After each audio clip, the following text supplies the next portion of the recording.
Welcome to Salute Your Sports Week 39. I'm Kamenenchev with Tom Castleman. No Drew Brackett. He's under the weather today, but a championship show. We're talking about NBA champs. We're talking about soccer, tennis, hockey, and so much more on the show today.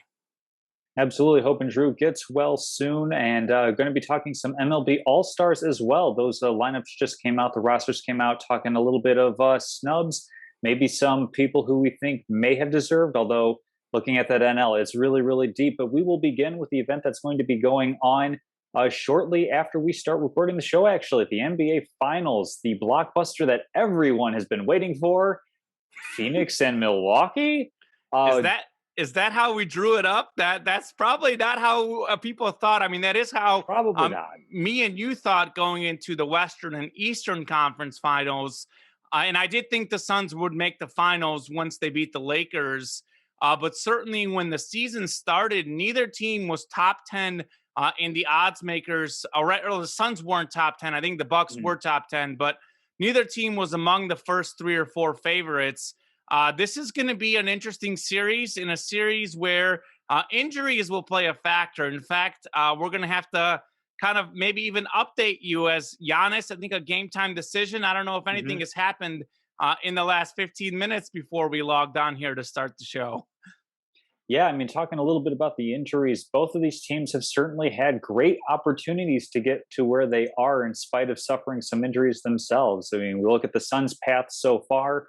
Very little LeBron James, or rather a reduced LeBron James, very little Anthony Davis against the Lakers in round 1, no Jamal Murray for the Nuggets in round 2, and then Kawhi Leonard going out in the Utah Jazz series. So the Suns actually didn't even have to play the Clippers at full strength. And when you look at the Bucks, similar situation. The Nets' big 3 was all on the court together for all of 5 minutes in that series, something along those lines. And then Philadelphia falling short to an Atlanta team whose best player got injured as well in the Eastern Conference Finals. So definitely an interesting storyline in terms of these two teams being as resilient as they have been, given Chris Paul's missed some time, Devin Booker's wearing a mask, Giannis, as you mentioned, Common, is a game time decision, and his kind of incredible journey from when we woke up this morning, he was doubtful. They've been working him to questionable. Is this some gamesmanship, or could there actually be some sort of miraculous recovery and return to the court for an injury that potentially looked season-ending for him? So definitely exciting stuff to look at, but we got to start out with the guys who are actually going to be on the court that we know of right now. And I guess the best place to start is on the perimeter, because that's where we're going to have some incredible storylines, both with Phoenix's backcourt and with Milwaukee's. Absolutely, Tom. And real quickly to address what you were saying about this series, personally, I think we're looking at, if everyone is healthy, we're probably looking at the second best team in the East and the second best team in the West, in my opinion. I think Lakers Nets would have been the final if everyone is healthy. I do think Milwaukee's better than Philadelphia. They've got a lot of issues there, and I do think Phoenix. I don't know. Hard to say. If the Clippers were healthy, that would have been a hard pick to make. Certainly the Clippers a little bit better than I thought. But nonetheless, the teams both got here. As far as the perimeter, this is really interesting because you've got CP3 and you've got Devin Booker. Both All-Stars this year for the Suns. Both certainly deserved the All-Star appearance. On the other side, you've got Chris Middleton, who probably snubbed this year, but has been an All-Star in the past, the last 2 seasons.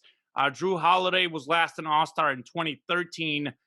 It's pretty tight. I think it's a little bit closer than people may realize. You look at the playoffs, Booker about 27 points and 5 assists. Chris Paul about 18 points and 9 assists.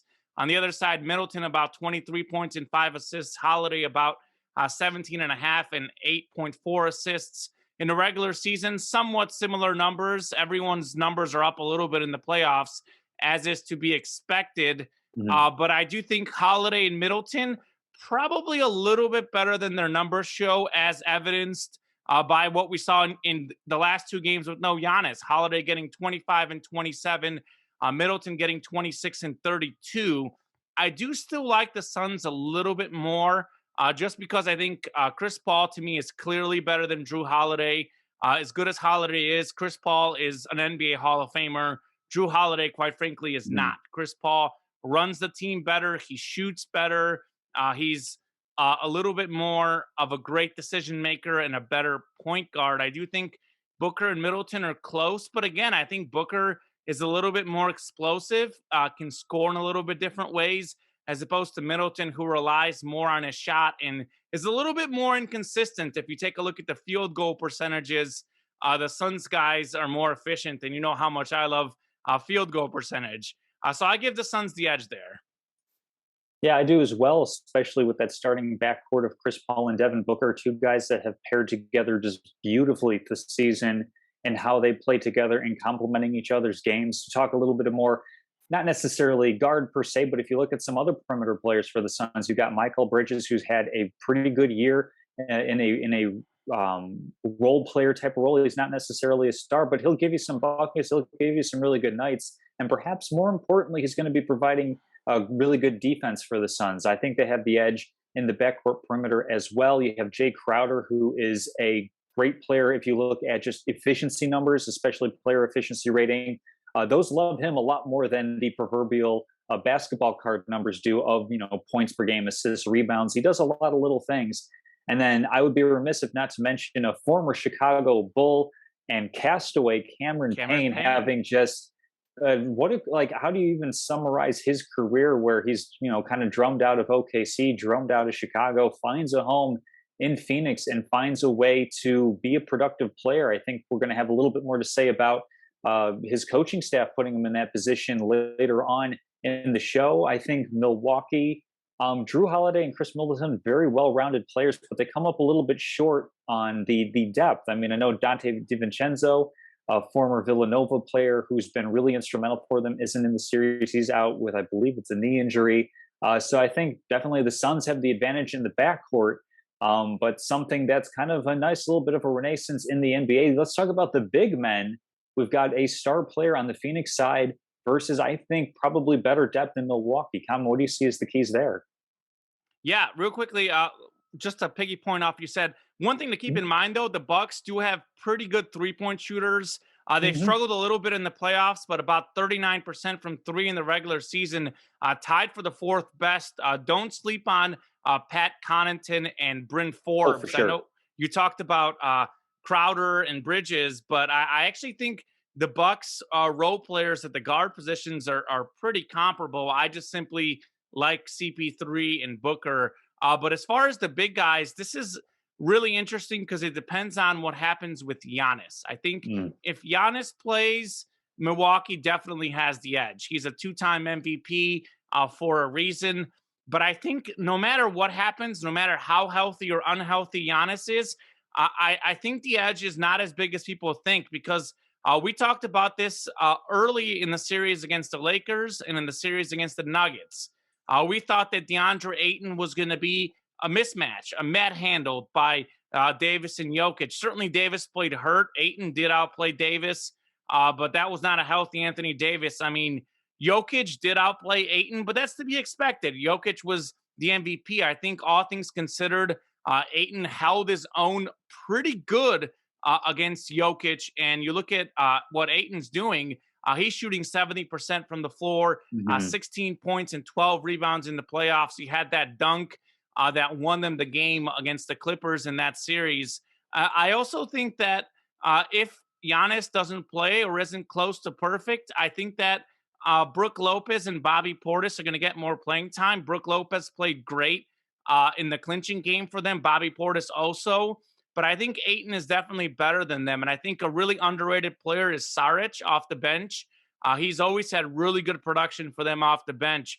So without Giannis, I think definitely the Suns get the edge there. But the fact that Giannis is going to play, the Bucks have to get the edge. I just don't think it's as enormous Mhm. as people may think. And Giannis is still like he's a very fast break guy. He's a big guy. He gets rebounds. He does post up, but he's not necessarily a traditional per se center. He's got a lot of crafty moves. He's more of a small forward slash power forward slash point guard slash whatever he plays. Mhm. But I think the Suns' bigs are actually pretty good in this series too. Yeah, I think even without Giannis, I'd probably give the edge to Milwaukee because Aiton does play the most minutes and he is the best individual player. But looking at the depth, you mentioned Portis and Lopez, but PJ Tucker gets plenty of minutes in kind of that big three, small four role for the Bucks, along with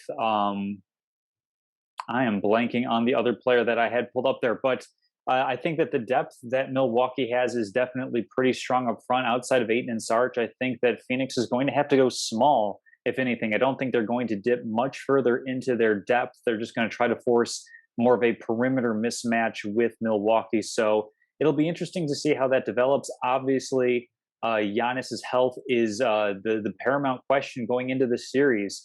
Um, as of right now, I'm just kind of scrolling through Twitter here as you were talking, and no Sure. updates yet. As of right now, still no game time decision, and we're an hour away from tip off as of the recording of the show. So it'll be definitely dramatic fashion, borderline shades of WWE, even if Giannis is going to be running out that tunnel to his theme music.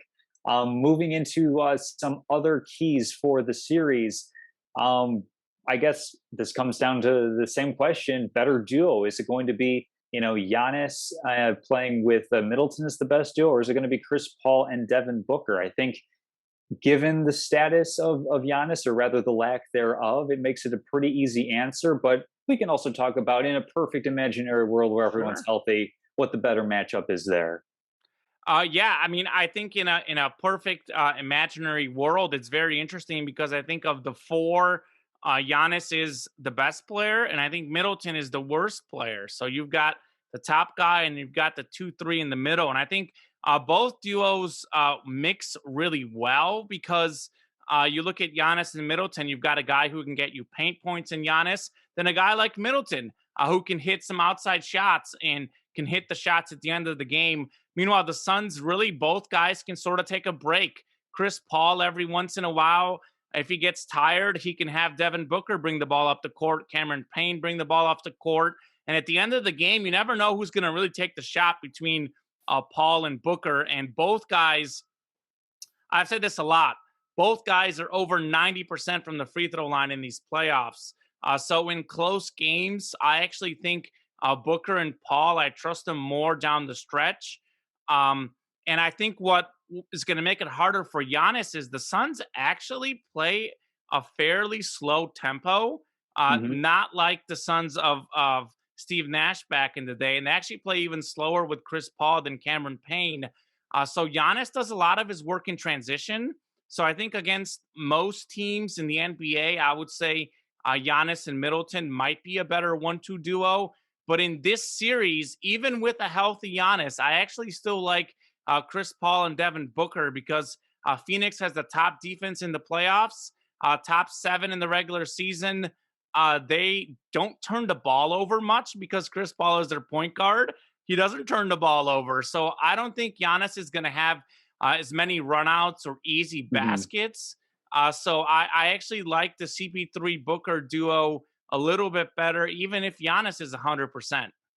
Yeah, and actually, kind of throw a little bit of an audible in here. How interesting of a question would this be if we made it a big three, or if we made it a 3-on-3 pickup game, Sure. throwing in Aiton for the Suns and Holiday for the Bucks? That would be a really interesting matchup. And I think that as far as like the best two players, I think CP3 and Booker are just they're meshing so well this season, and they've had the good fortune of good health to be able to do so. I mean, Middleton obviously play really well together too, especially when you consider that Giannis could take the whole role of like he's the two-time MVP, he's the superstar for the Milwaukee Bucks. But still is cognizant of some of his shortcomings, that he's not a great perimeter shooter. That Chris Middleton is actually a better shooter, and that he allows Middleton to take over some of those shots.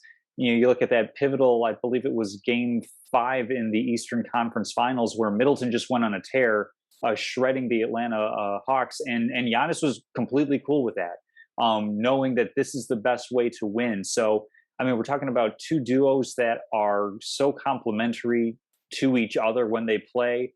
I think perfectly healthy.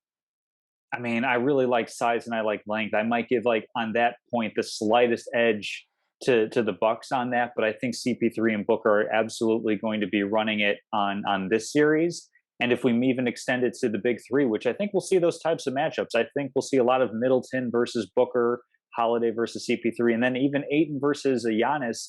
If Giannis isn't super mobile, do the Suns feel more comfortable putting their big man on him and kind of forcing that kind of mismatch as well? So definitely interesting pairing on that front. Yeah, Um, I think to answer your question, the mhm. big three becomes really interesting. I would still prefer the Suns a little I bit. think so. Yeah. I know they're different positions, but I think the way DeAndre Ayton is playing right now is incredible, and that's the key with the Suns. You look at DeAndre Ayton and Devin Booker. Both of them are playing better in the playoffs than the regular season. Chris Paul also playing better in the playoffs than he did in the regular season. I will mention that Paul reports are that he did play through an injury in the last series. We know he Hmm. did that the series before, so he's not 100%, but certainly his injury is not as bad as Giannis. One thing to keep in mind in this series, the Bucks are going to have to win a road game. And even if Giannis is healthy, by the way, Chris Bosh, I think, had that same injury. And Bosh said that he'd be out for the rest of these playoffs if he had Hmm. that injury. So keep in mind the Trae Young factor because Trae Young really struggled when he came back for that game. I think Giannis, he might struggle in his first game back, in his second game back. He may be playing, but he may not be 100%. Also, to keep in mind, he's not necessarily a great shooter. So his athleticism is actually more important than most players. I know you need the lift for your shooting too, but like for him, if he can't run and make his crafty moves, his Hmm. game is hurt even more than anyone. And I think that's what you're going to see the Suns. You're going to see the Suns play off of him. You're going to see the Suns dare him to shoot the ball. And I think it's going Sure. to come down to how smart does Giannis play? Because I think if you take a look at the way he used to play versus how he's playing now, even though he's played great these playoffs, at times he tends to force some outside shots. And the Bucks, to me, at times aren't necessarily the smartest basketball team. I think the Suns have that mix of the mid-range game, the three-point game, the paint game. Chris Paul just really runs the show. Just watching the game, like the Suns are a very smart basketball team. The Milwaukee Bucks sometimes they make me shake my head. So I would certainly think that the Suns are a little bit more reliable to me in this series.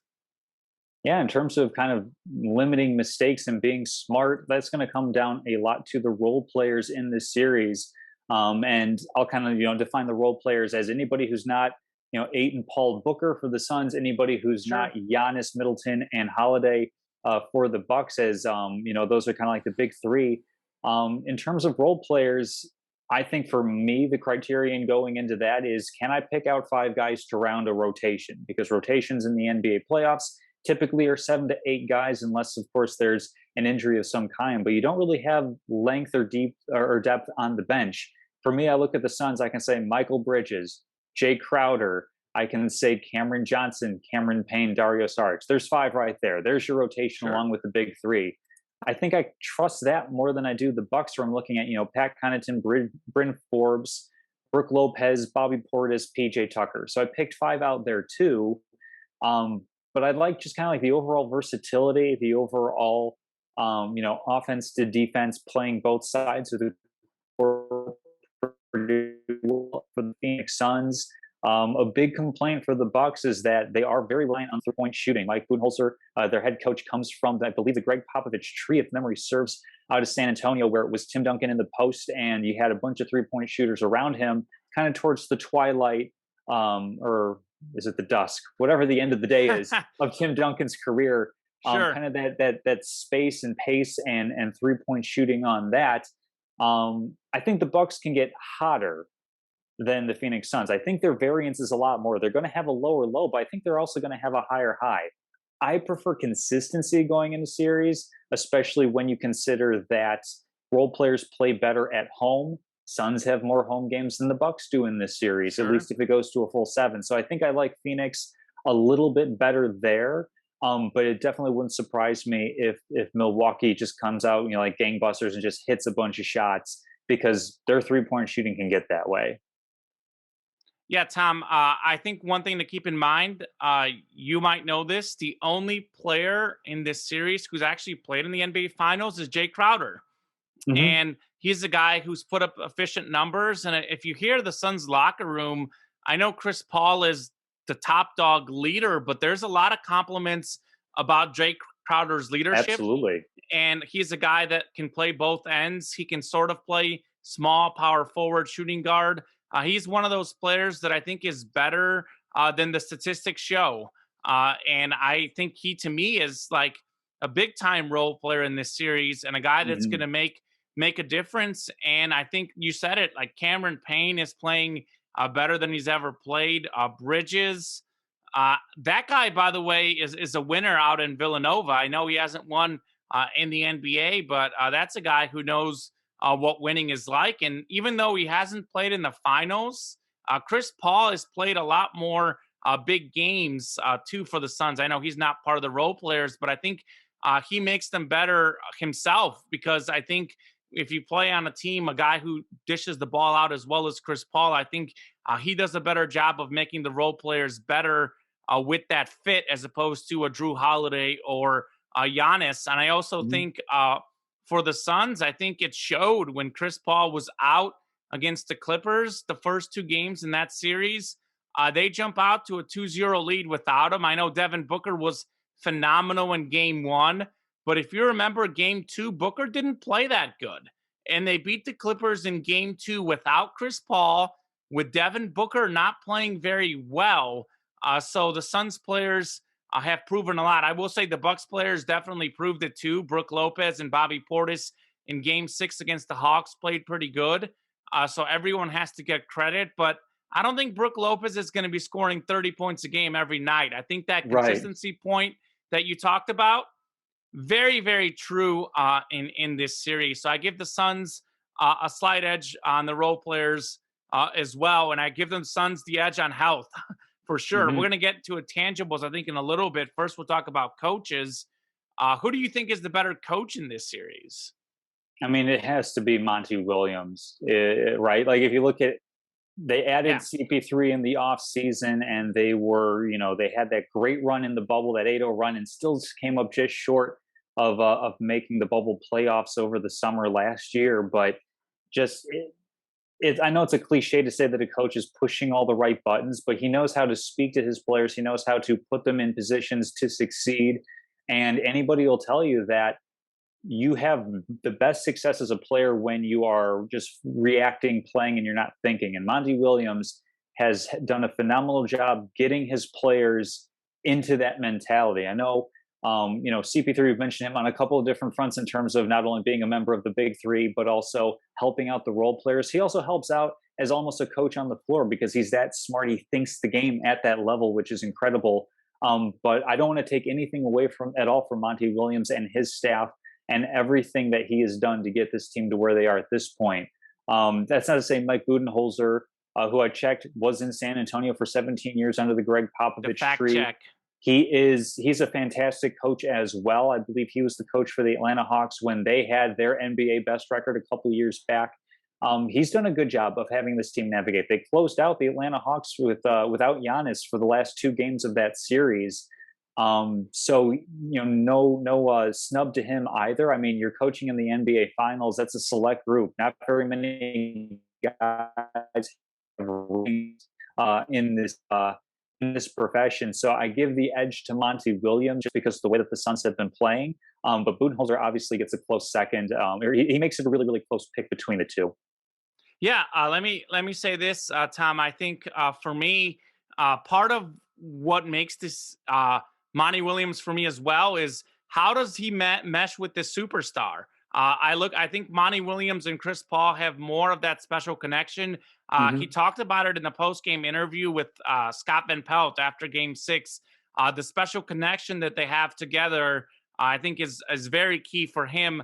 And also, I think simply for Monty Williams is he kind of just made this work right away. I know Chris Paul's a great player. I know Booker and Ayton were there, but to take a team that I think hasn't been in the playoffs in 10 straight seasons Hmm. and to make it work right away, I mean, I know they were certainly helped by injuries in the Western Conference, but I think this was supposed to sort of be the year where the Suns make the playoffs. Maybe they win one round, they get knocked out in round two. This wasn't supposed to be the year they're in the NBA Finals. And Right. speaking to Mike Budenholzer, yeah, he was on the Hawks when they had the best record in the NBA. Yeah, he was on the Bucks when they had the best record in the NBA.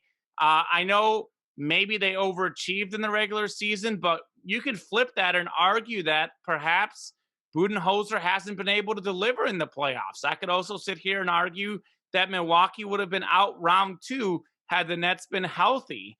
So I don't really trust Budenholzer in the playoffs personally. I actually like what Monty Williams offers better. I do think Hmm. Budenholzer is a good coach. He's a two-time coach of the year, both Sure. years where he had the best record in the regular season. But the playoffs are a little bit different story.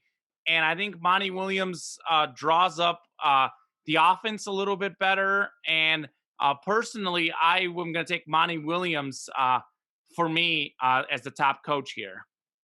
Yeah, that kind of slides right into the intangibles for this series. I mean, we've kind of touched everything on here, and just to kind of highlight a couple of things that we already mentioned, injuries is going to be a huge factor. I mean, Giannis is the difference between if this series can go to 6 or 7 games, or perhaps if this one's over in five. I mean, we look at kind of like the coaching intangibles. One thing that Monty Williams tends to do is make really nice in-game adjustments. I think that's something where Mike Budenholzer has struggled a little bit, and playoff basketball is all about making those little adjustments. It's not about a big halftime speech, rallying cry type of thing. It's what are you doing in real time? When are you making your substitutions, getting guys in and out when you see that they're struggling, that they are not going to be in a good position to succeed. I think that those are probably the two intangible biggest factors is going to be health, obviously, and then who makes better in-game adjustments. I think I give the Suns the advantage in both simply because they're coming into the series a bit healthier. Um, I think it'd be I think it'd be tragic if we saw any more injuries coming through in the series. I wouldn't put it out of the realm of possibility just because Chris Paul's been banged up and he has had big moments, unfortunate injuries before. So it's been a Game storyline. 7 against the Warriors, he didn't play Precisely. when he was on Houston a few years ago, and that was a Hmm. game where the Rockets missed like something like 20 something straight threes.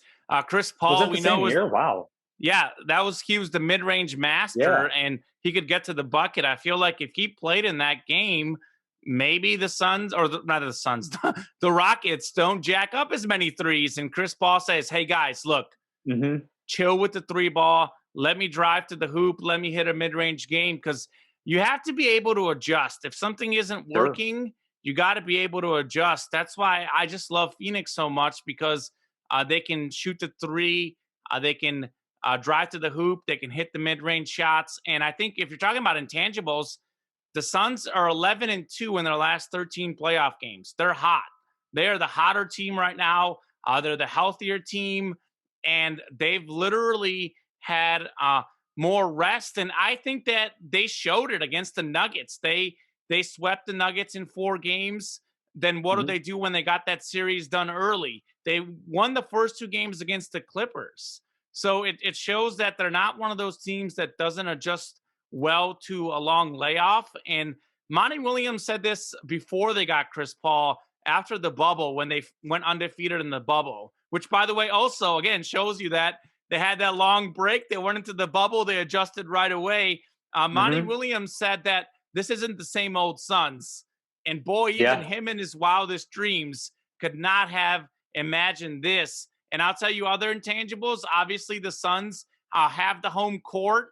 And what makes that so tricky is that the Suns actually are the best road team in the NBA. They've closed out a lot of these series on the road against the Clippers. I think they closed out the Nuggets on the road as well. So I actually, it's crazy to think about that.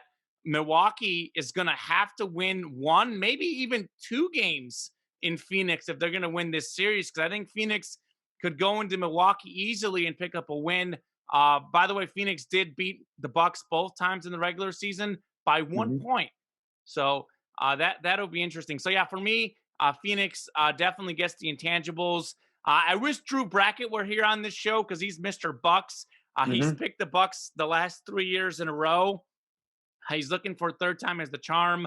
I don't know how much analysis he'd give you, but Drew would tell you that the Bucks would somehow win this series because we're on the same page a little bit too much today. I know we tend to have a lot of healthy debate on this show. We don't, script anything. We don't try and play good guy, For sure, bad yeah. guy. We just often happen to disagree, but we're oddly on the same page here.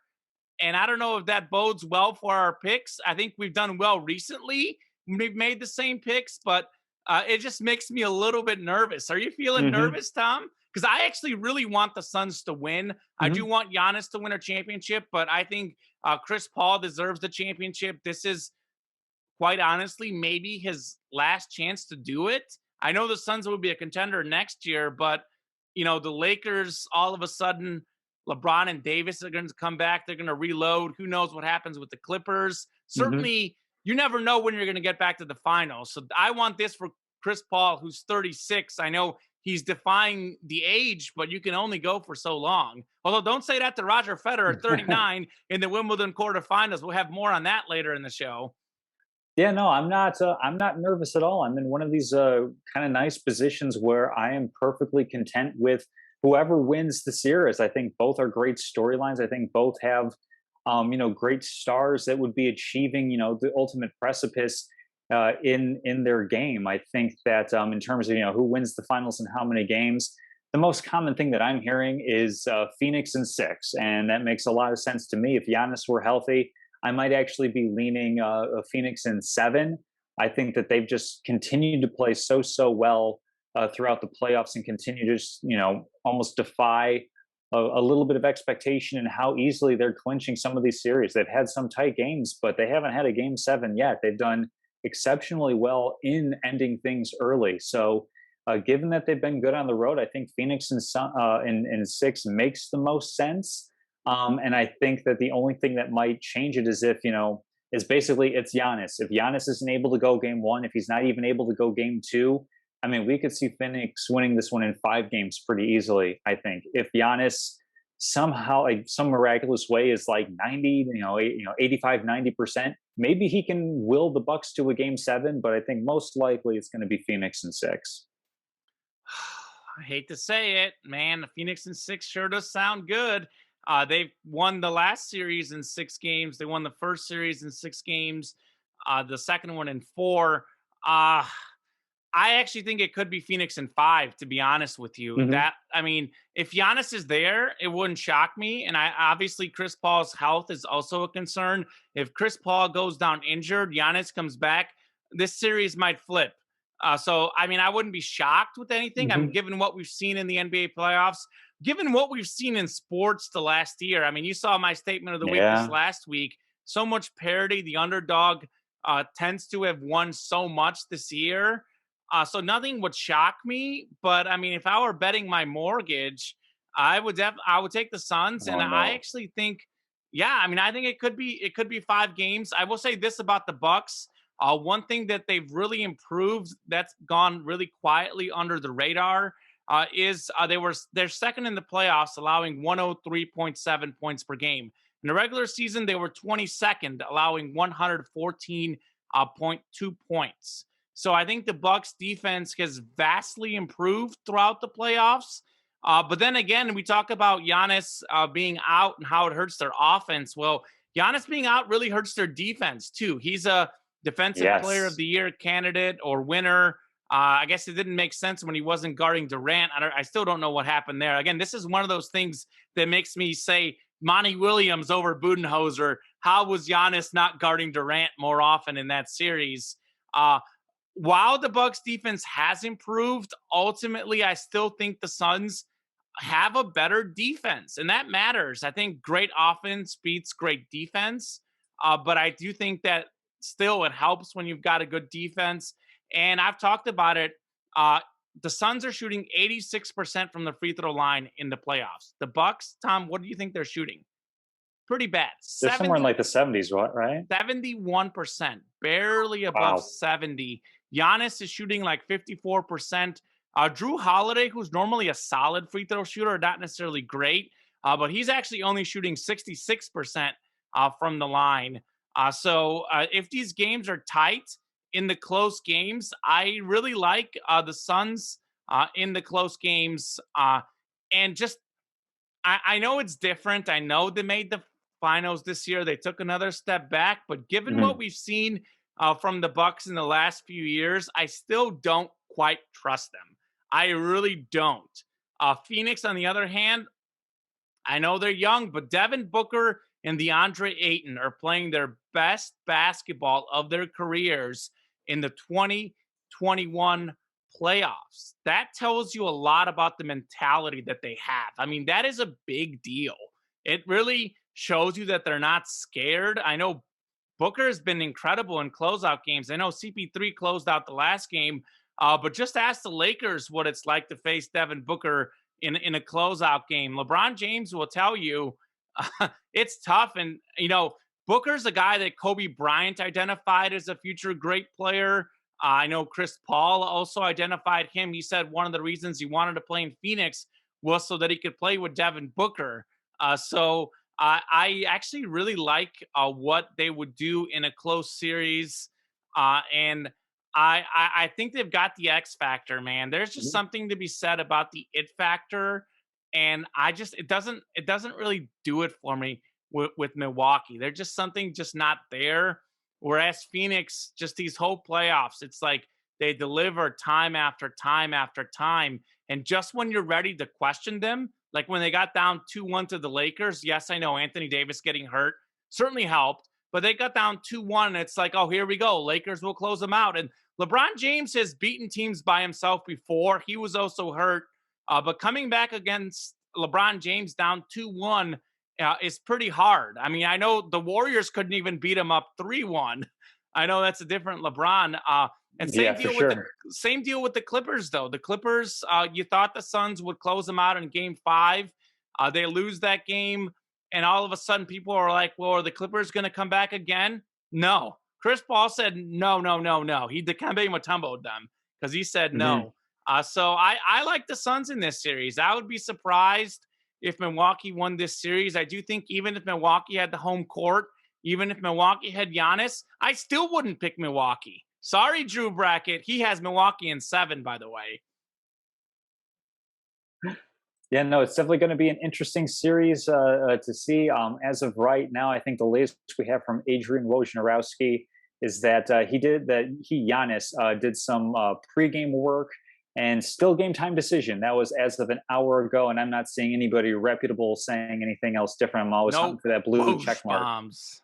No Woj bombs yet. So yeah, we're going to have WWE style. So as one championship series is going to be kicking off or tipping off in just a little bit, we have another one that might actually be wrapping up in short order in the NHL for playing for Lord Stanley Cup. The Tampa Bay Lightning looking to repeat the Montreal Canadiens, who lost 57% of their games and somehow are in these here finals. Um, Currently down 3-1 to the Lightning, and it hasn't really been really close. I mean, the Canadians won game 4 in overtime to extend the series. Are we going to see some sort of miracle finish coming, or is this just delaying the inevitable? It's delaying the inevitable. But did you hear what Tampa Bay's mayor said? Oh, that they let them have one in Montreal so they could win one at home. Yes, the mayor of Tampa Bay said maybe we should go easy on the Canadians. Hmm. They can win a game, then we'll come back to Tampa Bay and finish off the series. And that's actually what looks like it's going to happen. I mean, I tell you this, you look at the results in this series: game 1, 5-1; game 2, 3-1; game 3, 6-3. And quite frankly, game 4, Tampa Bay outshot the Canadians. Tampa Bay looked like the better team. I actually watched a lot of game 4, most of the end of the second period and the entire third period and the entire overtime after I got done watching Copa America soccer, of Hmm. course. So I did watch this game, and Tampa Bay just looked like the better team. And simply, it's tough to win in sports. It's tough to finish off a series. It's tough to get a sweep. It doesn't happen very often, Hmm. unless it's such a mismatch. Which this is actually, like you said, the Canadians have won 57% of their or lost 57% of the games. This is a mismatch. So Yeah. I think Tampa Bay closes it out. Kucherov, by the way, has 3 goals in this series. I said that he'd be the MVP.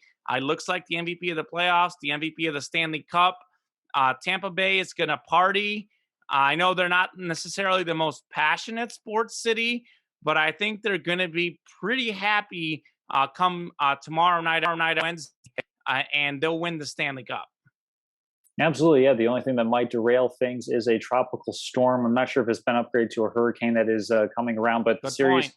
Good point. is set to go on. So hopefully, everybody outside of the whole sports thing is staying safe down on the peninsula. Found an interesting little stat on the two teams playing in the series. The Montreal Canadiens have scored 4 or more goals just 4 times in the playoffs. The Lightning have done that twice in this series, scoring 5 and 6 goals in a game. So it's pretty clear the mismatch in terms of the firepower between the two teams. The way that Montreal is going to have to win is keep it close and hope that you just have that puck luck bounce your way to win a game. You can puck luck into a game. That can be a difference to winning a series if And they it's sort of evenly did. matched. It comes down, yeah, if it comes down to game 7, puck luck can definitely come into play. I don't think you can luck your way into winning 4 games in a row to reel off an incredibly improbable comeback in the Stanley Cup playoffs. It's just clear how overmatched that they are. I think that they can maybe sneak one more on the road, but I think it's still going to be Tampa Bay hoisting Lord Stanley's Cup for the second year in a row. Yeah, and Andrei Vasilevsky in goal has been really good for the Lightning. So that's tough. I mean, he's part of the reason why the Canadians aren't scoring. Certainly a very good defense for Tampa Bay. Yeah, they're the team to pick.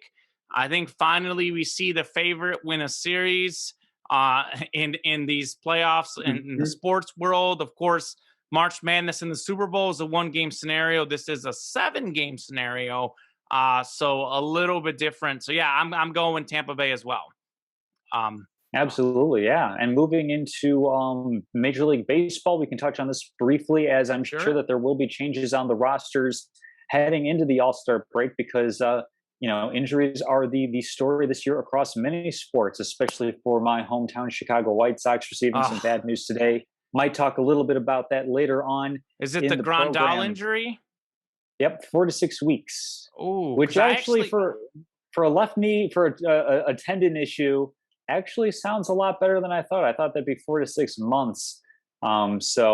Definitely some positive news there. But yeah, I All actually Stars, no, you're good. Real quickly, I actually was also tuned into part of that game, and actually, right when I flipped to the game, I think it was during the hockey. I flipped, and the first thing I saw was him like on in the hmm ground in pain, and I was wondering what happened. So it looked scary. I mean, they've had so many guys go down this season to injury, and I mean, we'll get into the Oster game real quickly, but I also saw that they uh, sent Mercedes to hmm AAA. I know yeah, he's really struggled the last month, but given how hot he got, early in the season, I know that was a curious move by the White Sox for sure. Maybe he gets Mm. called back up here. I know it's a catcher and DH, but maybe another roster spot maybe goes to him. Who knows? Yeah. Currently, it's a minor league catcher, Sebi Zavala. I totally get why Mercedes went down. Before we touch on MLB All Stars, there is in fact a Woj bomb for you. Giannis is a go for Game One. uh, Sources tell ESPN. So that'll be interesting to see how capable he is of playing at his full game. But we've talked ad nauseum about basketball. We'll move into Yeah, we'll some have all. more on that game in locks of the week, by the way, and we'll see how that influences the Mhm. line. We'll get an updated line. Don't do it now. We'll look at it in locks of the Yeah, week. It might change like 3 times. But absolutely. Yeah. as far as the All Star game itself, I mean, first look at the rosters. Anything stand out to you before we get into snubs in a little bit? Um, I mean, the thing that stands out the most is just how deep pitching is in the National League, and that's something that can kind of transition into snubs a little bit. As Mizzou's own Max Scherzer Ugh, not making, I believe it would have been his seventh I think consecutive maybe All even Star eighth, appearance. seventh or eighth. It was either he's going into seven or he's had seven. Correct. Yeah. I mean, obviously, still an opportunity for him if there is unfortunately some sort of injury, or if I'm not sure if baseball still does this, where if you pitch on Sunday, you don't go to the All Star game on Tuesday. They have a replacement Well, for you because and that's too short of a turnaround time. and Jacob DeGrom, that's another story. Said that he's Hmm. not going to pitch in the game. And I'll Mm, tell you this real quickly, since you brought him up, I will give you him as the snub. Then I'll give you what stands out to me. By the way, sure. Max Scherzer, 2.10 ERA, fifth best in the National League. Yu Darvish, who did make the All-Star team, has a 2.65, significantly higher than Scherzer. Scherzer has as many wins as Darvish, more strikeouts, better walks and hits per innings pitched, the better whip there. So I can tell you the answer right there. Yu Hmm. Darvish doesn't get him out of the All-Star game, put in Max Scherzer, because I know San Diego already has multiple All-Stars, Sure. but they also, ironically, Darvish made it, and Manny Machado got snubbed. Machado, to me, is a Gold Glove defensive level player. He probably won't win it this season just because Nolan Arenado is now in the National League. But was he still in the American League? You might win it there. But actually, he's tied for third, fourth in the National League in RBI, sixth in WAR.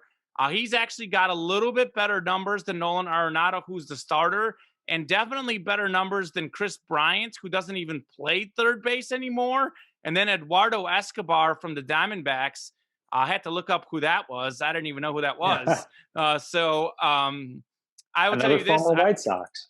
Oh, that's right. Yeah. Maybe he made. That's right. But anyways, the whole point is that I think that Machado also got snubbed. So take one Padre out, put another Padre in, and get Max Scherzer back in the game. And probably because DeGrom isn't pitching and someone else will pull out, Scherzer might end Hmm. up playing in that game anyways. But I think he was a guy that deserved it originally. I'll tell you what does stand out to me, though. First thing that I thought about, Shohei Ohtani. He's the first player ever to be selected as both a pitcher and a hitter.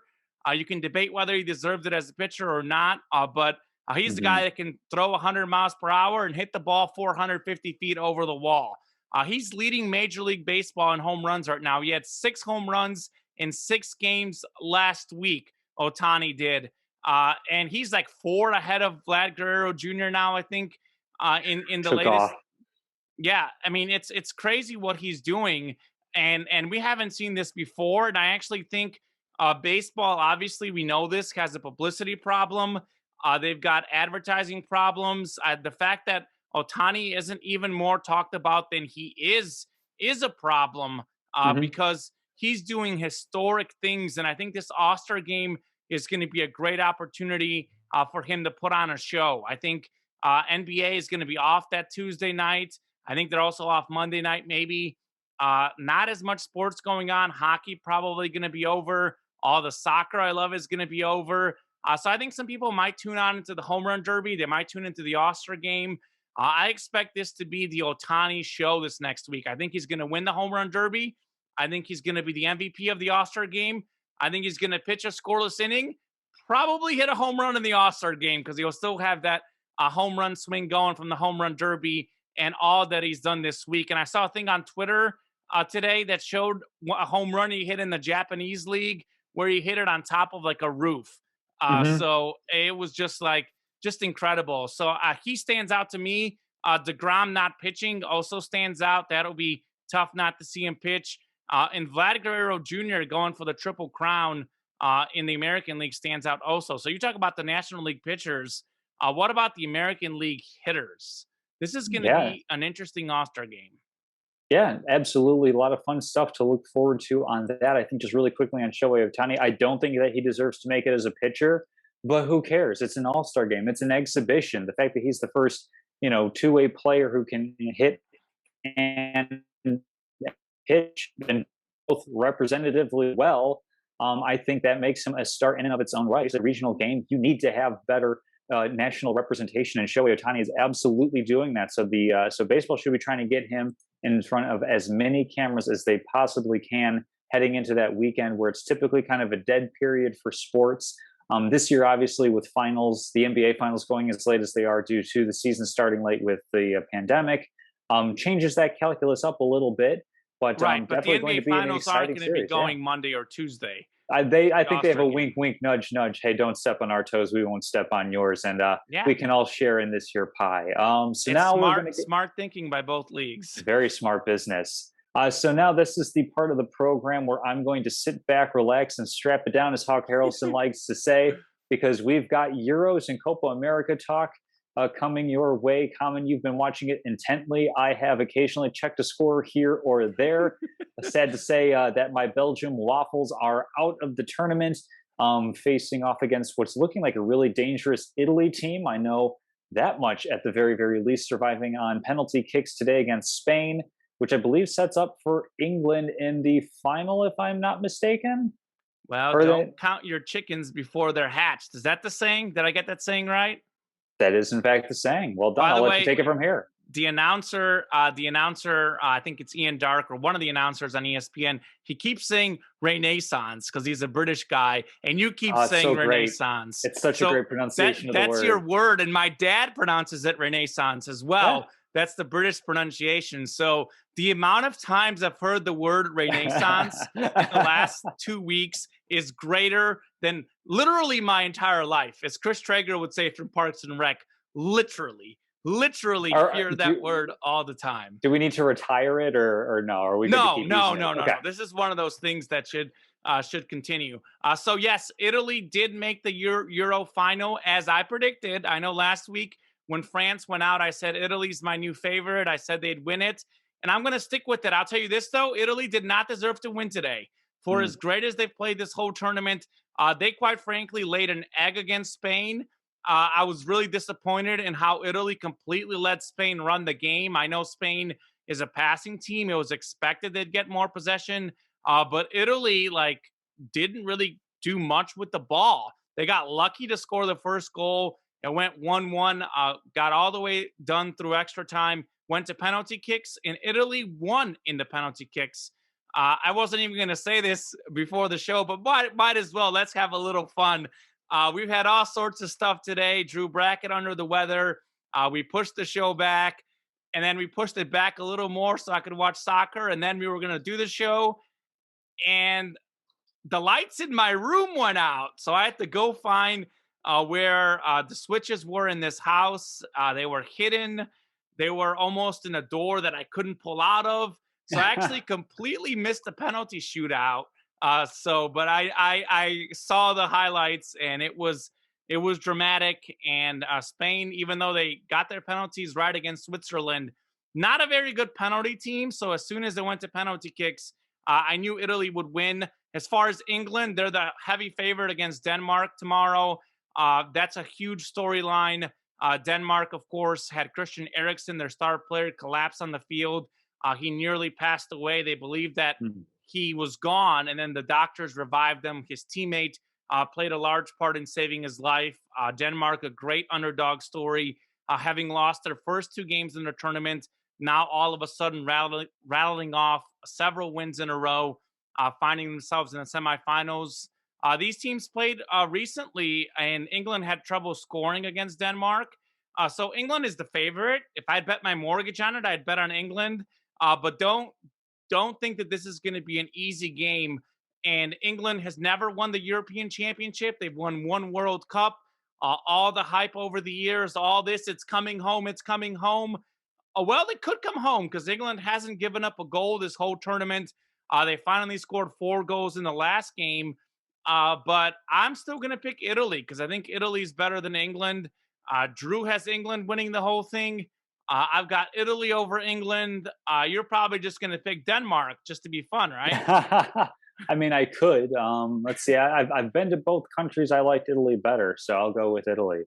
I've also been to Italy. Where in Italy did you go exactly? I have been in Rome, and I've been in kind of southern part where it's like Sorrento and kind of around that area. We did a couple of trips years back then, and actually, Sorrento's home to probably my most favorite restaurant in the world. It's called Ristorante di Sorrento. It has a pasta carbonara that is almost to die for, Oh my almost. God. That And I sounds say almost so just good. because food is for eating, not for dying, but it is Oh my borderline goodness. transcendent. All right. Well, how about me and you put this on our bucket list sometime in the next 10 years? We'll go to that restaurant together and Mm. enjoy that pasta. I'll tell you this about my trip to Italy. I think you went with your, well, was it girlfriend at the time, It now was girlfriend at wife? one point, and then as like a honeymoon a couple of years after our wedding. Yeah, so Okay. both capacities, so to So speak. significant other. I went with my family, which has its moments. We'll leave it at that. Sure, sure. but, I but too have traveled with family. let's just say mom and I have a different idea about vacation. One of us likes to wake up at 6 in the morning and start doing stuff. The other one does not. Uh But huh. I'm sure you Who's can who? guess. Common. I'm sure we can guess who is who. One thing that did stand out in my trip to Italy was that my mom and dad were all about eating fish, and I'm like, oh, what are you guys doing? I'm Ooh. eating pasta as much as I can, eating pizza. So we also had differing ideas about the cuisine, but no arguments there because we could all order what we wanted. I had the best ravioli I've ever had in Italy, actually. Hmm. Surprisingly, that was my favorite meal. I went to Rome, Venice, Florence, Verona, Bologna, and a few other things. And this was all in like a span of a week. So that tells you about my Oh mom's wow, you trip. were flying around. 1, 1, 1, 1, 1, 1. My dad was driving the car. European drivers are crazy. Italian Oh. drivers might be even crazier than Bulgarian drivers. That tells you enough about how stressful that trip was at times. But a very fun trip. Amalfi Coast I went to, by the way, too, was very, very Hmm. beautiful. Um, If but you're anyways, in Europe and you have the means, hire a professional driver. yeah, That's what I amen. recommend for some nice smooth riding. But Yeah. Well, anyway, my dad is a good driver. He's actually is a okay. professional driver. So he does that So for a so living. you were treated well then, yeah. I was treated well, but he's also a little bit more cautious though. So that makes it I'm for an game for that. interesting environment with the changing lanes and winding roads. Literally, Uh, Tom, I saw a motorcyclist on one of those winding roads on his cell phone, driving yeah, his I believe motorcycle it. in one hand, and he did just fine. I But believe it. getting back to the soccer though, Italy is doing great. England is doing very well. That'll be an interesting game because both of these teams have such strong defenses.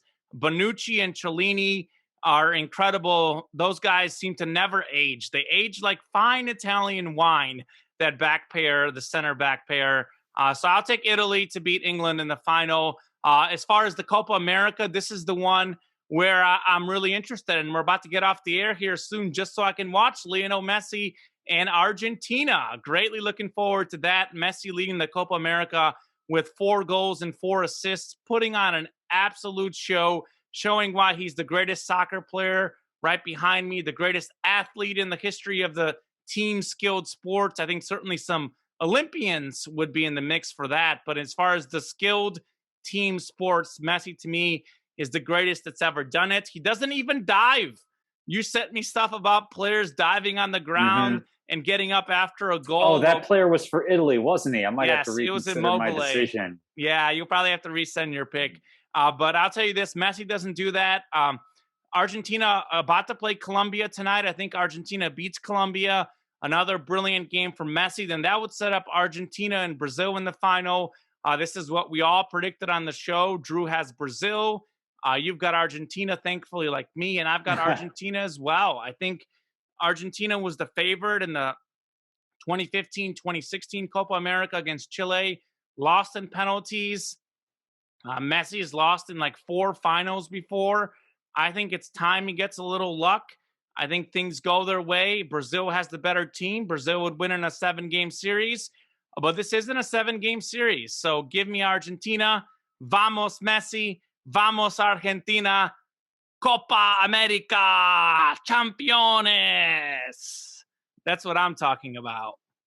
So, And to the much more reserved audiences that we see on the courts, especially where we have little golf claps and tea time. Going to England with men's and women's singles are moving. I believe it's into the semifinals for the women's side. Quarterfinals have some matches to be played. We're looking at a couple of favorites, I think, possibly running away and winning Wimbledon this year, although, especially on the men's side, could be a couple of upset picks. What are you liking so far? Storyline that stands out to you, perhaps, Common? Yeah, I'll hit on the women's side first before I go on my rant on the men's side. Oh, rants. Well, maybe we'll see. Ashley Barty, the world number one player, is looking really good. She came into the tournament with an injury. She's been just fine, rolling through the semifinals. I'll say this though, Angelique Kerber, who she's going to play in the semifinal, is the only one of these four players that has won Wimbledon. She won in 2018. She's really slipped off a little bit the last few years, but she's back on track. And she's a veteran. She knows how to win there. Very tough semifinal match. And then Sabalenka potentially waiting for Barty in the final, who's the 2 seed. But as you know, in the women's game, it's wide open. Anything could happen. I'm going to go with Barty. Really sad to see Serena Williams pull out because of injury last week. That was after we got off the air. But on the women's side, I think it's Ashley Barty. I think she's going to win, and she's going to kind of increase her points lead with Osaka and Halep out due to injury and mental health. I guess for Osaka's situation. Sure. I think Barty, this is her chance to really cement herself as the world number one. Ever since Serena got old the last 3 or 4 years, we haven't had a consistent number one, and this is Barty's time, I think. That's the storyline for you. Yeah, I'm in complete agreement with you on that front. Over to the men's side, I think I might finally have to relent and just go ahead with the favorite, Djokovic, to win another major. But definitely some talent still left in the field. What do you see playing out on the men's side? Yeah, I think your guy Medvedev got upset today. All my guys get upset in tennis, Common. I'm used to it by now. Tsitsipas got upset in the first round, so all your guys are gone.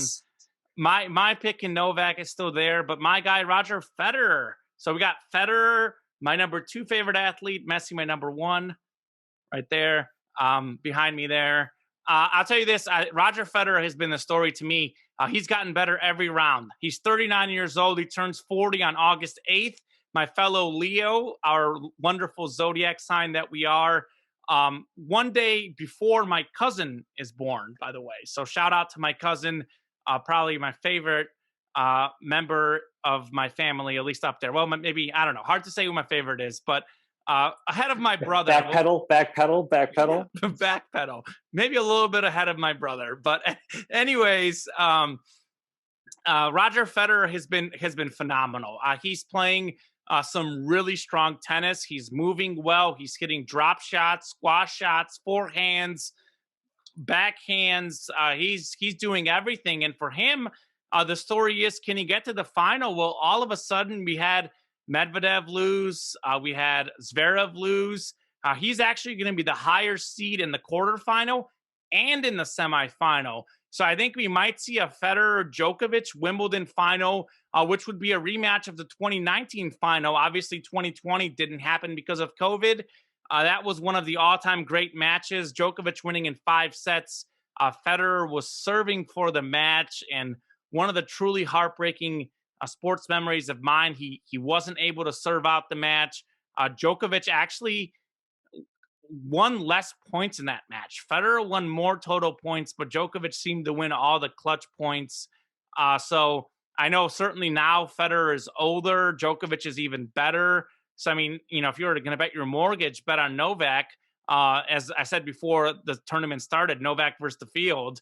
It sets up really well for him. But I'm hopeful. I think if Federer makes the final, it's a massive success. And if he can somehow pull out a win against Novak Djokovic, I'm going to be crazy. I am dreaming of a dream scenario this weekend, Tom. I'm dreaming Messi wins his first international tournament, the Copa America, on Saturday night against Brazil, in Brazil, and passes Pele for the most international goals by a South American player. Then the following day, Roger Federer goes 1 up on Nadal for most majors wins Wimbledon at 39 against the great Novak Djokovic. That is what I'm going to be hoping for this weekend.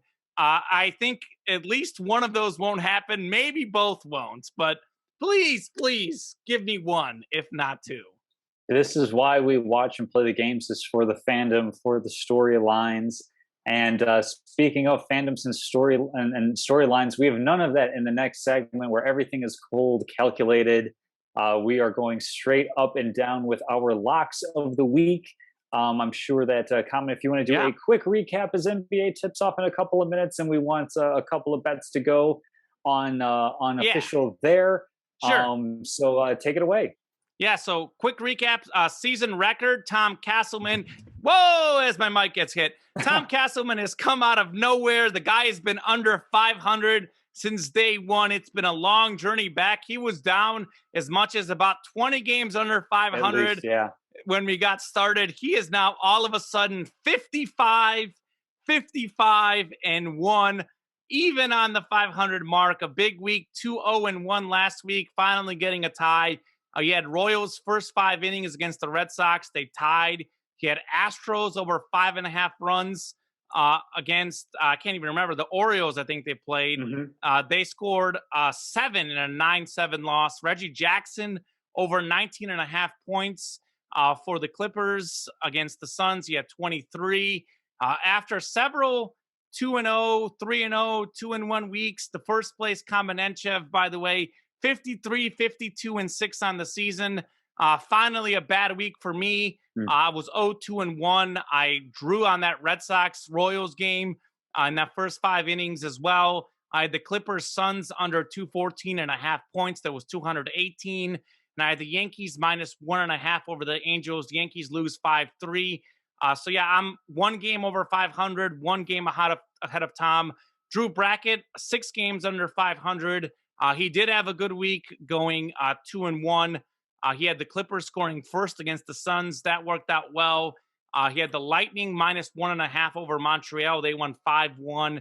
And he had the first period over 1.5 goals. He was wrong. They had just 1. So go ahead. What do you have for your locks of the week? Let's get them in officially before the 8 o'clock tip-offs, because I've got multiple. So, do you have multiple for the NBA game tonight? No, just 1. Okay, so let's go ahead and get those out first. So for my prop, it was juiced at minus 143 at 6.5 points. I don't even know if I'll go with Cam Johnson over 7.5 at minus 108. By the way, keep in mind, I like DeAndre Ayton over 16.5 points, but that's like a bonus pick. Maybe you should pick that one. I think that he's actually see what they've done on Bovada is they've changed it. Okay, I'm going no player prop. I'm bailing on the NBA. Go ahead, get your picks in on time. I'll pick I'll pick an MLB card. All right. Well, I'll start with that NBA game. Hold on. Actually, while you have it pulled up, and I'm going to pull it up on DraftKings here. What is the line right now? The Suns-Bucks line for the game. Suns-Bucks is moved to -5 on the spread. Oh, I love it. It's tempting -2 on the first quarter for the Suns. That was something I was eyeing a little bit, but okay, let me see what I've got maybe I should avoid that. On DraftKings. They updated because they got -5 on Bovada. Let's see what we got here on DraftKings NBA Finals. -5.5. I think it's the same. So take the Suns -5.5 over the Bucks in this game. Yes, Giannis will play. Yes, Giannis will try to be a hero. But guess what? The Suns are more well-rested. Giannis probably not going to be at his best. We saw that with Trae Young in Game 6. The Suns are 11-2 in their last 13 playoff games. CP3 sees blood in this series. He has been dealing with injuries. The Suns got to jump on the Bucks in Game 1. They won Game 1 against the Lakers. They won Game 1 against the Nuggets. They won Game 1 against the Clippers. Do we see a trend here? The Suns are great in Game 1, so look for the Suns to win by 6 or more in this game, no problem. Then getting my other game in before it starts, kickoff, Argentina -125 against Colombia. I think that actually moved to -113. Let's see what the closing line is there, because I had it -125 earlier when we were going to record before my lights went out. Let's see, Copa America, -112, even better. So give me Messi and Argentina. Argentina playing much better lately in the tournament. They beat Bolivia 4-1. They beat Ecuador 3-0. Messi combining for 3 goals and 3 assists in those games. He's on a roll. Colombia, by the way, has a -1 goal differential in this tournament. They've got a 1 win this entire tournament. They've got, let's see, 2 draws and 2 losses. They only made the quarterfinals because they won a penalty kick shootout after a 0-0 game. Where are the goals going to come from Colombia? We know Messi's going to score. That's at +138, by the way, if you're looking for a bonus pick. Colombia, not going to score much. Argentina's defense only allowed 2 goals this whole tournament. Great defense, a great player against a struggling offensive team. Give me Argentina to win over 90 minutes on the money line there. They go straight to PKs, by the way, in Copa America after 90 minutes. So Argentina would be motivated. No 120 minutes there. They got to get the win right away. And I'll finish with the baseball game. I like the Giants -136 over the Cardinals. And this simply goes down to home road splits. Adam Wainwright against Johnny Cueto on the mound. Wainwright, 2.55 ERA at home, 5.35 ERA on the road. You look at Cueto, 2.81 at home, 5.64 ERA on the road. So who's at home in this game? Cueto's at home, Wainwright's on the road. Certainly a much better pitching matchup for the Giants. I'm surprised that money line is only like -130. I mean, that's like a borderline mortgage bet there. Cards, 7 games under 500 on the road. Giants, 14 games over 500 at home. The fact that the Cardinals won at San Fran last night, by the way, they were getting like no hit and they somehow won in the 7th inning. Matt Carpenter coming up clutch. I don't think the Giants lose 2 straight at home when they've got the 2 better pitchers going back-to-back games. So give me San Fran to win, Argentina to win, and the Suns to win by 6 or more.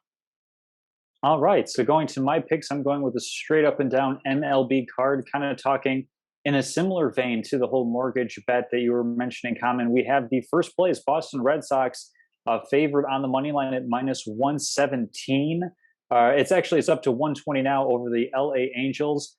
Give me the Angels. Ohtani's pitching. He's going to deliver. Give me the Angels. He's not in the lineup, but he's not in the lineup because he's pitching. So I will go ahead and take the Boston Red Sox to win that one.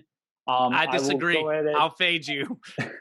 That's totally fine. I'll go with the Mets and the Brewers. You have Jacob deGrom on the mound against somebody named Brett Anderson, a guy who I believe his ERA is somewhere right around 5.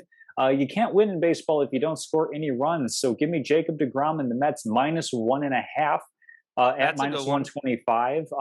To win outright's -280, which is way over juiced. And then I'll go to baseball tomorrow. The Philadelphia Phillies currently pounding the Chicago Cubs, and we'll have more on that in just a moment. Oh my goodness. Is that 11 losses in a row for the Cubs? I think it's about to be. It's going to be unless they mount a major comeback. I'll take Zach Wheeler for the Phillies, the all-star pitcher, over Alec Mills and the Cubs. It's -145 for the Phillies. So I'm just Indiana Jonesing, slipping that under the juice line for us, but it'll count. So I've got Phillies over Cubs on the 7th of July.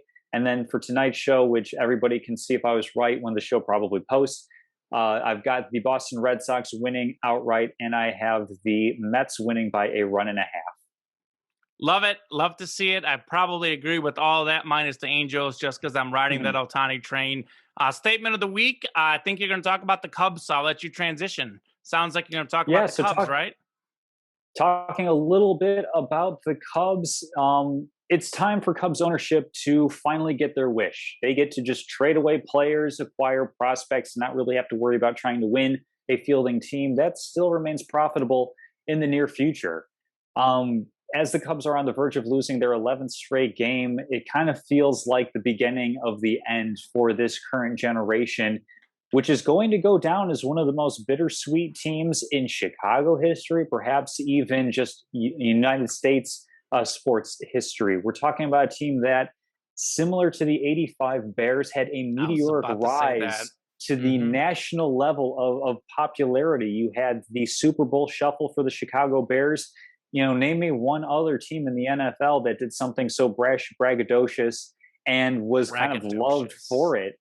And then if you look at the Chicago Cubs, I mean, obviously there is a diaspora of Cubs fans across the country thanks to the superstation WGN. Not They anymore. were, well, not anymore, but Yeah. if you talk about just like how many fans are spread across the country, more so than any team in baseball, appearing on SNL, doing skits that, have a heavy, heavy Chicago basis, in part because SNL borrows some from Second City's talent pool.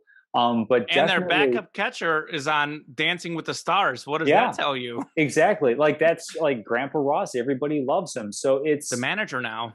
they're going to be known as this bittersweet story because yes, they ended the curse, but five Bears. There's always going to be this sense of there could have been more. There should have been more. Whether it was the necessary short-term moves in terms of trading away a young shortstop, Gleyber Torres, to the Yankees for Aroldis Chapman, a pitcher who helped them get to the World Series and win it, or trying to keep that championship window open for as long as they could, trading Eloy Jimenez and Dylan Cease to the White Sox for Jose Quintana. The Cubs absolutely went for it. They tried to maximize on their window, but I think they definitely fell short of living to a high expectation of being a dynasty. Now, that's not to say that this, by any stretch of the imagination, is a failure. Losing is the default setting in sports. It comes to the end of the season, one team is standing triumphant. You've got 29 to 31, depending on the league, different teams that go away empty. It's absolutely impressive that they won one. It's just so it's just like the end of this era is a call for like some wistful remembrance and a little bit of bittersweet, just like a little bit of a bite to the fact that this team didn't do as much as it could have with such a likable young core with Bryant and Baez and Rizzo, who are all now right around that 30, approaching the proverbial wrong side of that number. So it's definitely a great cathartic experience, one of the last great sports stories in America's history. But I can't help but feel some bitter deflation on the behalf of Cubs fans for a dynasty unachieved or unrecognized. Yeah, I completely agree. I'm a Cubs fan. I know you're a Sox fan. I like Mhm. both teams. I'm also a Sox fan. I mean, I'm a Chicago fan. Sure. Uh, my parents grew up in Bulgaria. I was moved to the USA when I was 8, so I was never taught to have an allegiance. I support the city of Chicago. The Cubs have a sort of charm. Like if I was forced to pick, I maybe lean the Cubs, but certainly a fan of Chicago in general, and grew up watching the Cubs. And this is very tough to see. Certainly, they had the best record in baseball in 2016. They won the World Series. All those guys were young, signed to many years. It felt like they were taking off. And I think Chris Bryant had some injuries. And the Hmm. problem is Anthony Rizzo and Javier Baez just never got better. They lost Ben Zobrist, who they needed an average hitter. I mean, that's the problem with the Cubs. They want to smash the ball and hit home runs. And some teams have figured them out, and they can't move station to station. They can't play the small ball that you saw the White Hmm. Sox with Ozzie Guillen back in the day. I argue with you that the White Sox should have won more back in '05, and the Cubs should have won more in 2016. I think the Cubs Mm, certainly had younger players, more talented yeah, players. They kept more of yeah. the core together. But I think a massive disappointment for the Cubs. I do think some of them are going to be unloaded, and they got to get some guys who can put some contact on the ball because they are a strikeout machine. I mean, they're a strikeout waiting to happen. Hmm. I do think it's very sad though that they didn't win more. I think Cubs fans are going to be kind of, you mentioned, bittersweet, like the '85 Bears. The '85 Bears could have won so much more than they did. Um, Right. and I don't know, it's tough to see, but I think certainly in retrospect, those guys are going to be heroes because Hmm. they did something that no one else had done. Moving on to my statement of Well, the actually, week. really quick, I just realized we never touched on Drew's picks for locks of the week. Oh, good call. So I've got them all here. These all started before we started recording, but because Drew couldn't be here, let us know this morning. All of his picks are grandfathered in to the I think the Showtime here. Cubs So pick's not good, looking so good. he had Cubs over Phillies. Last I checked, Phillies up 11-0. He has the Rockies over the Diamondbacks tonight, and then he has the Twins over my White Sox, which they're so banged up, man. I don't know. What's the score That in that game? I think it's still 0-0. Last I checked, going a little bit of football parlance for you. But yeah, we'll see how that goes. And actually, to kind of tie in the Cubs with the White Sox, wouldn't surprise me if It would surprise me actually, but the Cubs definitely could try to trade some players to the White Sox. I hear Chris Bryant's pretty good and plays a couple of positions, and the White Sox need help just about everywhere. Everywhere. Yeah. So I certainly would welcome to the South Side. But what do you have for statement of the Yeah, week? that would be crazy if he won the World Series with two Chicago Oh teams. man, legend. And he was managed by Tony La Russa, who's like, Cubs fans probably don't like him because he managed the Cardinals Uh-huh. and the White Sox. Mm-hmm. I think Kenny Lofton was did that where he was on the Cubs and Sox also. Was Yep. that Kenny Lofton? I think did that. Yeah, he did that. I mean, I John mean, Garland was in both organizations. Even Quintana, I Sammy guess. Sosa. Yeah, he started as a Ranger, I think, or was it a White Sox that he started? He was. I think he was Red Sox very briefly. Oh man, now I'm all mixed up on it. Now I gotta check. I'm not sure. You can check. I'll get into my statement of the week as my hand somehow gets stuck on this check that I have to deposit. How about that? By the way, this check is for like $2.24. So Every last bit helps. every last bit help. My statement of the week is that we have to fix American tennis, men's tennis, and we have to fix it now. Not this is, by the way, the third time since the Open era, since 1968, no USA men or women made the quarterfinals at Wimbledon. I will say this though: Coco Gauff, Jennifer Brady, Sophia Kenin. The women have talent. It was an off tournament. The men do not. No USA player ranked in the top 30. Riley Opelka is 32. John Isner is 33. John Isner is also pretty old on the way down. Compared to 1982, USA had 5 of the top 9 players.